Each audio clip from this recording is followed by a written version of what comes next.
Next gland यहां हम discuss करेंगे thyroid gland. Thyroid gland Thyroid gland is also the largest endocrine gland.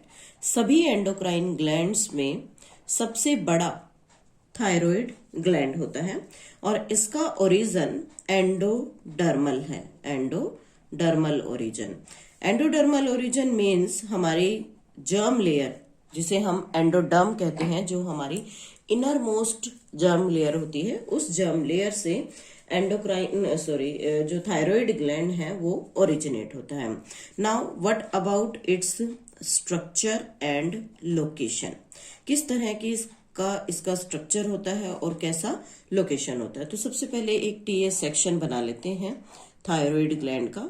Thyroid gland में कुछ follicular cells present होते हैं like this. There are the presence of these follicular cells and they are surrounded by epithelial layer। यहाँ पर cuboidal epithelial cubicle sales यहाँ present होते हैं like this. सभी जो फॉलिकल्स हैं वो ये सभी फॉलिकल्स क्यूबिकल सेल्स से कवर्ड होंगे। इन फॉलिकुलर सेल्स को यहाँ पर इस लेयर को हम फॉलिक्यूलर एपिथेलियम कहते हैं। This is follicular epithelium. इसी के साथ this complete structure is named as thyroid follicles. इसे थायराइड फॉलिकल्स कहा जाता है। जो सेंटर स्पेस बच गया, जो फॉलिकल्स ने सराउंड नहीं किया है, that part is named as stroma. और यहां इस स्पेस के बीच में कुछ स्पेसिफिक सेल्स प्रेजेंट होती हैं like this. These are the specific cells. These cells are named as C cells. इन्हें सी सेल्स भी कहा जाता है या हम इन्हें दूसरा नाम भी देते हैं para फोलिक्यूलर cells. These are named as the parafollicular cells. So this is the structure of the thyroid gland. Now it is bilobed organ. Bilobed organ located, इसकी लोकेशन कहाँ होती है? Located anterior to larynx। larynx के सामने की तरफ present होगा। इन neck region में लैरिंग्स, जो कि हमारा साउंड बॉक्स होता है, उसके सामने प्रेजेंट होता है। बाइलोब्ड ऑर्गन है। अगर इसका जनरल स्ट्रक्चर देखते हैं, then this is the larynx portion, then there is the presence of the trachea, this is the windpipe. और यहाँ पर ये फॉलिक्यूलर शेप में यहाँ इसको पूरी तरफ से कवर करने वाला जो ग्लैंड है, इसे हम थायराइड ग्लैंड कहते हैं लाइक दिस। ये नेक रीजन में यहाँ पर प्रेजेंट होता है। तो यहाँ हम देख रहे हैं कि वन लोब इज दिस, एक लोब यहाँ है और एक लोब इस साइड होती है। इसके बीच में जो ये फॉलिक्यूलर सेल्स प्रेजेंट है, जिससे ये दोनों लोब्स आपस में अटैच होती हैं, this is named as isthmus. इसे इस्थमस कहा जाता है। तो हम कह सकते हैं कि बाइलोब्ड ऑर्गन, और इसमें दोनों लोब्स एक साथ कनेक्टेड होती हैं एक नैरो स्ट्रक्चर से, which is named as the isthmus. इस इस्थमस से इन दोनों लोब्स की आपस में कनेक्शन है। बाकी डायग्राम हमने डिस्कस किया अभी कि इसमें पैराफोलिकुलर सेल्स होती हैं, फॉलिकुलर एपिथेलियम है जो कि क्यूबॉइडल सेल्स की बनी हुई है, और इसके अंदर एक मैट्रिक्स भरा हुआ है। That matrix is named as the stroma. Now बात करते हैं इसके हॉर्मोन्स के बारे में कि इसके डिफरेंट हॉर्मोन्स कौन कौन से हैं। So we are taking here hormones. कौन कौन से हॉर्मोन्स ये रिलीज करता है। सबसे पहला हार्मोन जो थायराइड ग्लैंड रिलीज करता है, that is named as thyroxine. This thyroxine is also known as T4 hormone. T4 means it is tetra iodo thyronine. Tetra iodo, tetra means 4, iodo means iodine. Thyroxine में 4 आयोडीन्स present होते हैं. इसी के साथ एक और हार्मोन भी रिलीज होता है which is named as T3.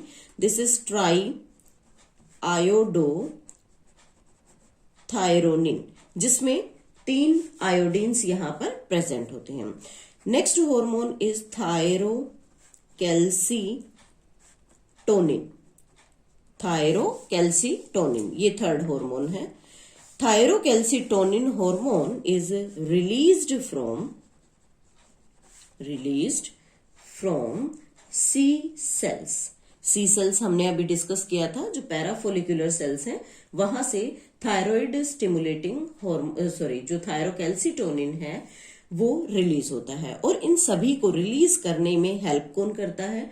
TSH, thyroid stimulating hormone, जिसे हम थायरोट्रोपिन के नाम से भी जानते हैं. और ये थायरोट्रोपिन या thyroid stimulating hormone always released from anterior lobe of pituitary gland. Pituitary gland की एंटीरियर लोब से ये हार्मोन रिलीज होता है.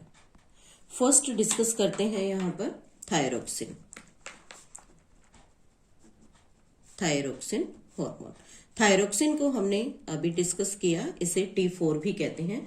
T4 मीन्स इसके पास 4 आयोडीन एटम्स होते हैं और T3 में 3 आयोडीन एटम्स प्रेजेंट होते हैं.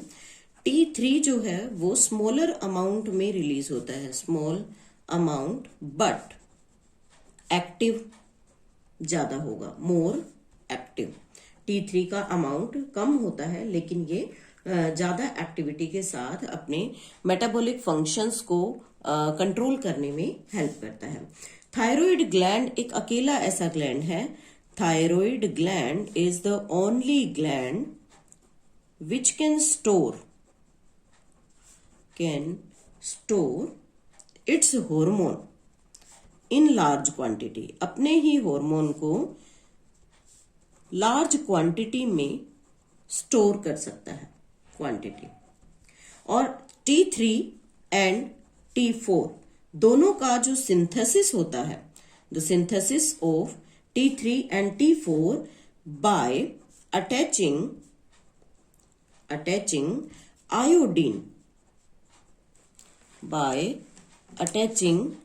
Iodine to tyrosine. टायरोसिन क्या है? टायरोसिन एक अमीनो एसिड है, हमने पीछे भी डिस्कस किया था. अमीनो एसिड है. इस अमीनो एसिड के साथ जब आयोडीन्स अटैच होते हैं तब T3 और T4 की फॉर्मेशन होती है. Now what are the different functions of this T3 and T4? Now the functions. Important function thyroxine में ये बेसल मेटाबॉलिक रेट को कंट्रोल करने में हेल्प करता है. It regulates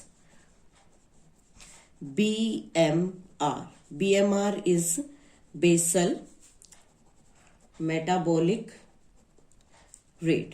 basal metabolic rate means body में प्रोटीन, फैट और carbohydrate के मेटाबॉलिज्म को कंट्रोल करेगा. Second function, it stimulate protein synthesis. Body में प्रोटीन सिंथेसिस में हेल्प करता है और जैसे जैसे प्रोटीन सिंथेसिस होगा बॉडी की जो ग्रोथ है वो स्टार्ट हो जाएगी, क्योंकि protein is known as the body builder. इसलिए बॉडी के अंदर नए टिश्यूज की फॉर्मेशन होगी और जो टिश्यू न्यूली फॉर्म्ड होंगे उन टिश्यूज में ग्रोथ स्टार्ट हो जाएगी. नेक्स्ट इज इट रेगुलेट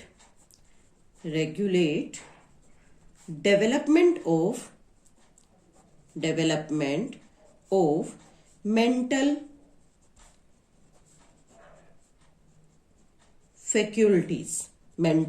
फैक्यूलिटीज को भी कंट्रोल करने में हेल्प करता है. बॉडी के अंदर जो मेंटल लेवल पर जो टिश्यू का डेवलपमेंट है उसको भी कंट्रोल करने में हेल्प करेगा.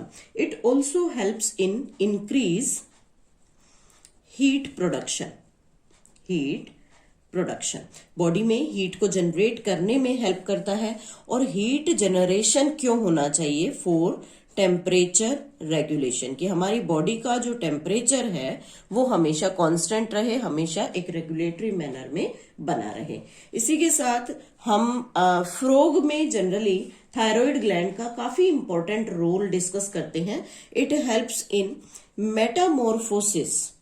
Metamorphosis of tadpole in adult frog.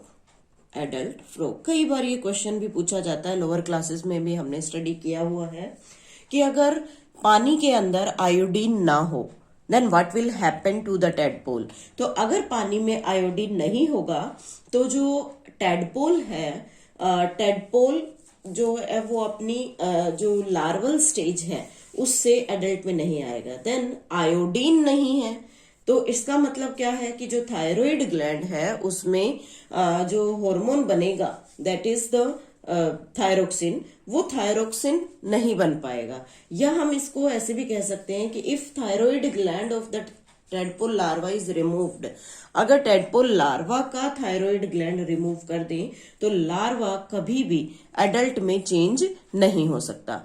इसी के साथ नेक्स्ट हार्मोन लेते हैं। Next hormone is thyrocalcitonin. This is calcitonin hormone. Thyrocalcitonin hormone is shortly known as TCT. इसे TCT भी कहा जाता है। Secreted when calcium level is high in blood. It is secreted when calcium level high in blood में जब calcium का level high होता है तो ये क्या करेगा, ये कैल्शियम का लेवल वहां पर रिड्यूस करने में हेल्प करता है। Then it lowers the calcium level by suppressing the release of calcium ion from bones.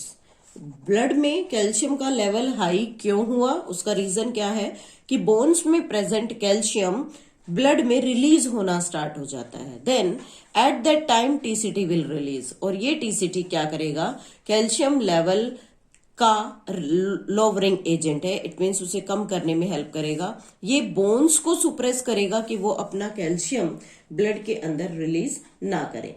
और जो थायरोकैल्सिटोनिन है, it TCT opposite to parathyroid hormone. जो पैराथायरॉइड हार्मोन है जस्ट उसके अपोजिट काम करता है। पैराथायरॉइड हार्मोन ब्लड में कैल्शियम लेवल को बढ़ाता है, टीसीटी ब्लड में कैल्शियम लेवल को यहाँ पर डिक्रीज करता है। थायरोकैल्सिटोनिन को हम कैल्सिटोनिन भी कह सकते हैं, it is also known as calcitonin. Now different disorders. Now the next are the disorders of thyroid gland. Thyroid gland के डिसऑर्डर में हम डिफरेंट 4 टाइप्स के डिसऑर्डर्स को डिस्कस करेंगे। फर्स्ट डिसऑर्डर हम यहां ले रहे हैं हाइपरथायरॉयडिज्म। जैसा कि इसका नाम हमें सजेस्ट कर रहा है, हाइपरथायरॉयडिज्म, इट मीन्स यहां पर थायराइड हार्मोन का लेवल हाई होगा, हाई थायरोक्सिन, और इससे होने वाली डिजीज को यहां हम एक्सोथैलेमिक गोइटर का नाम देते हैं। दिस इज एक्सोथैलेमिक गोइटर, और it is also named as Graves disease. इसे ग्रेव्स डिजीज भी कहा जाता है। और ऐसा क्यों होता है कि थायरोक्सिन का लेवल ब्लड में हाई हो जाता है? Due to enlargement of thyroid gland, क्योंकि थायराइड ग्लैंड का साइज अनवांटेडली यहां पर इंक्रीज हो जाता है, जिसकी वजह से रिजल्ट क्या होगा, प्रोट्रशन ऑफ आई बॉल्स जो होती है हमारी, उनका बाहर की तरफ निकला हुआ पोर्शन दिखाई देता है। ऐसा क्यों हुआ? Due to accumulation of fluid behind them, क्योंकि आई बॉल के पीछे एक फ्लूइड भर जाता है जिसकी वजह से वो हमारी आई बॉल्स को आगे की तरफ पुश करता है और आंखें जो होती हैं वो उभरी हुई दिखाई देती हैं। इसी के साथ loss of weight, then excitability,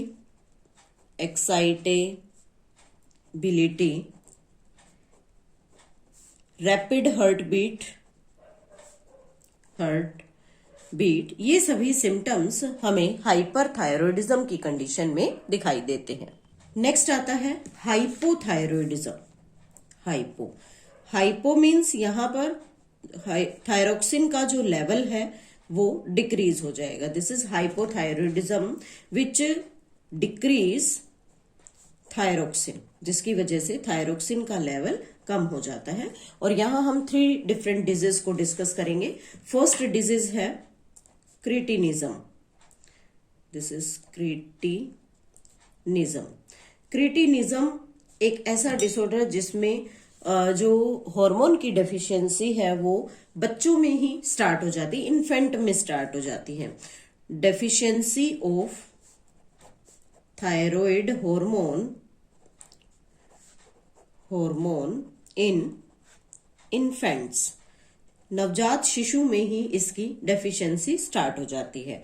और जब बच्चे के अंदर ही डेफिशिएंसी रहेगी देन स्लो बॉडी की ग्रोथ जो है वो स्लो होगी, क्योंकि हमने अभी पीछे डिस्कस किया था कि थायराइड हार्मोन प्रोटीन सिंथेसिस में हेल्प करता है जिससे ग्रोथ अच्छी हो सकती है, लेकिन यहां पर बॉडी की ग्रोथ स्लो होगी due to the deficiency of thyroid hormone. इसी के साथ मेंटल रिटार्डेशन होगा। मेंटल रिटार्डेशन, बच्चे का दिमागी विकास नहीं हो पाएगा। इसी के साथ BMR reduction, basal metabolic rate decrease होगा।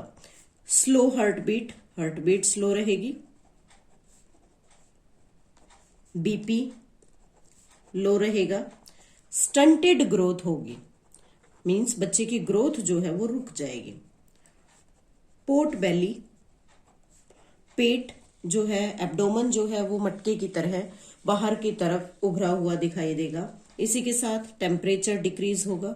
डिक्रीज टेम्परेचर, क्योंकि हमने ये फंक्शन भी किया था कि थायरोक्सिन हार्मोन टेम्परेचर को रेज करने में हेल्प करते हैं, टेम्परेचर रेगुलेशन में हेल्प करते हैं। इसी के साथ यहाँ पर जो पिजन्स चेस्ट है वैसा पोर्शन भी बनेगा बॉडी के ऊपर। पिजन चेस्ट मीन्स जैसे कबूतर को आपने देखा होगा कि उसके गर्दन का जो निचला हिस्सा होता है वो बाहर की तरफ उभरा हुआ होता है, that is the chest portion. बिल्कुल ऐसा ही पोर्शन इन्फेक्टेड जो इन्फेंट होगा उसकी बॉडी के अंदर भी हमें दिखाई देगा। And it retard sexual development, और ये सेक्सुअल डेवलपमेंट को भी रिटार्ड कर देता है। तो इस तरह के सिम्टम्स हमें क्रिटिनिज्म में दिखाई देंगे। Next disorder in hypothyroidism is myxoedema. It is also known as Gall's disease. Again यहां हम हाइपोथायरॉयडिज्म को डिस्कस कर रहे हैं, तो अंडरस्टूड सी बात है कि हाइपोथायरॉयडिज्म में डेफिशिएंसी ऑफ थायराइड हार्मोन होगा। थायराइड हार्मोन का लेवल यहां पर रिड्यूस रहेगा। इससे बॉडी में पफी अपीयरेंस आ जाती है, मीन्स शरीर जो है वो फूला हुआ हो जाता है, पफी अपीयरेंस। और ऐसा क्यों हुआ? Due to accumulation of subcutaneous fat. हमारी बॉडी में फैट का जो एब्जॉर्प्शन है वो ज्यादा होता है, और उसी के साथ साथ फैट एब्जॉर्ब होने के बाद हमारी स्किन की नीचे वाली लेयर में आकर जमा हो जाएगा। Then BMR will reduce. BMR reduce होगा। पेशेंट में अलर्टनेस कम हो जाती है, अलर्टनेस बिकम लैक, इंटेलिजेंस कम हो जाएगा,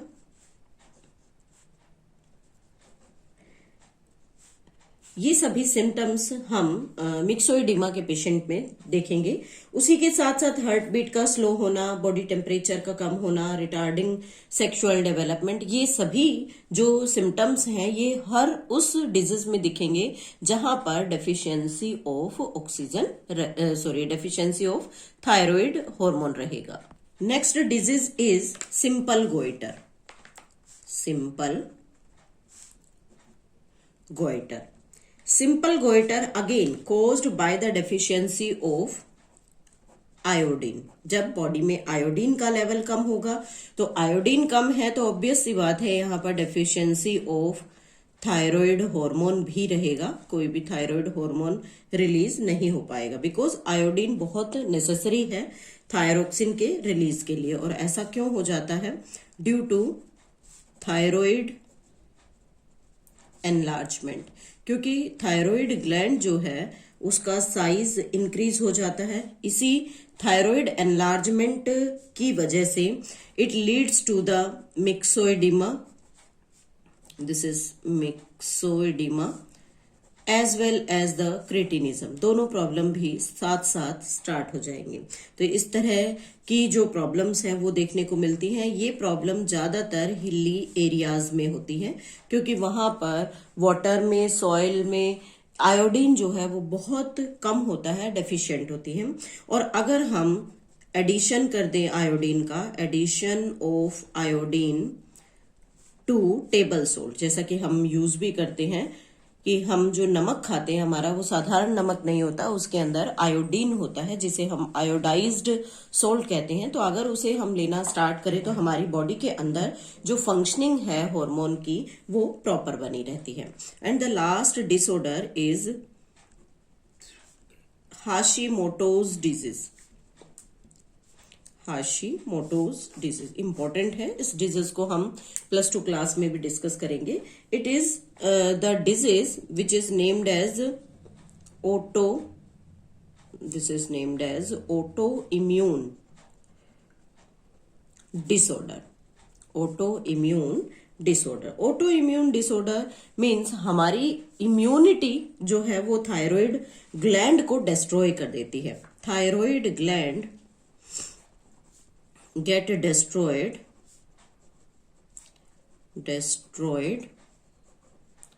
due to